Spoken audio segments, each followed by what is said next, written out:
Hi folks, just a quick overview and unboxing of the Ranger RCI 69 bass radio which came in today, which I'm really delighted to have. So before I get into it, I'd just like to say a big thank you to Brian at truckcbsales.com over in the States. Brian did a fantastic job. He tuned and aligned the radio and also changed the actual output power to 230 volts. So when it came over here, it had an American plug on it.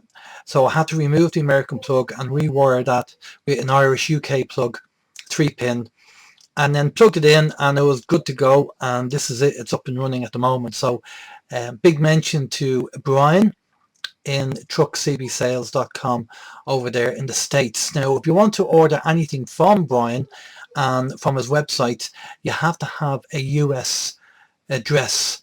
He doesn't ship outside of the US, and if you want to get a US address, you sign up to addresspal.ie. They'll give you a US address and a UK address, and if you want to order things from the UK or from the States, then use them two addresses. I use them on a regular basis and I've never had any problems, and it's much cheaper than getting shipped through normal postage and normal courier methods. So just a tip, use addresspal.ie if you want to do it.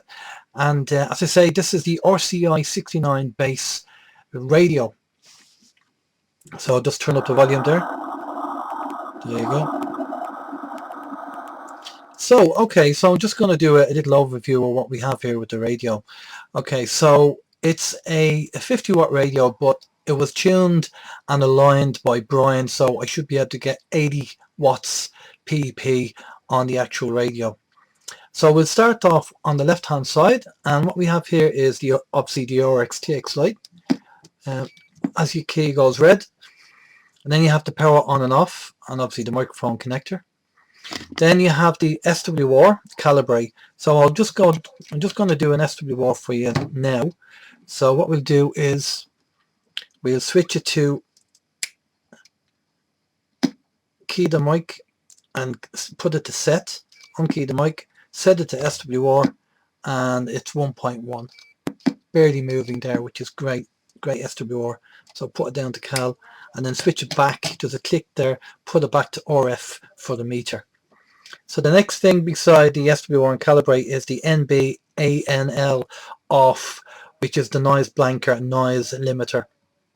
Then you have Roger bleep, then you have a noise filter, and you have high-low frequency. So if I go down to low, it brings it down to 24,815 and then go to high. So you have a high-low switch on that.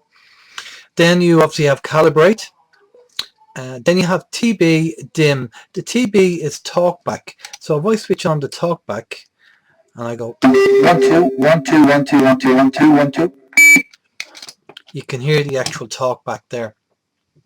The dim control is for just dimming the actual screen and the lights there on the actual radio. Then you have mic and RF, okay, full volume on both of them. Then you have time and echo. So you do have echo on this, and the time is the delay of the echo and the amount of echo. So I've just said it a little bit there. Then you have your channel switch. Then you have the PA, FM, AM, USB, LSB, CW, PA switch on this, so you can put a PA speaker on the back. Then you have band A to F, A, B, C, D, E, F. It covers, because this is fully opened, it covers from 24 megahertz up to 29, and I'll probably be using 10 meters on this as well. Then we have the RF power, which we can turn up and down. We have squelch, volume, fine and coarse. That's your clarifier for fine and coarse, for just changing. You want to change, drop down part of the frequency there. You can do that with that. And then you have your headphone socket. And on the back of the radio, I'll put up a photo of the back of the radio. You should have an audio output, so you can record the audio coming from the radio, put it into a mixing desk or an MP3 player, and you can record the audio. Then you have CW for CW key. You also have your fuse holder, and then you have your external, I think there's you can put an external speaker, you can plug an external speaker into this as well in the back. And then you have your PL SO239 for your antenna on the back as well. So overall, a really nice radio. I bought this for nostalgic reasons. It wasn't the cheapest. By the time you buy it and ship it over and pay your customs and everything else with it, it gets quite expensive. But I wasn't really focusing on the price as much as having a nostalgic radio. I'm an old CB'er from the 80s and I love big home-based radios. And this is the modern version of the old CB radios, like the Ham International Jumbo and the Madison and the Cobra 2000. So it's a bit of nostalgia with modern technology in it. So so there you go. So if you have any questions, post any information or messages down below on the video on YouTube, and if I can answer them, I will do that. But I hope you like the radio. There you go.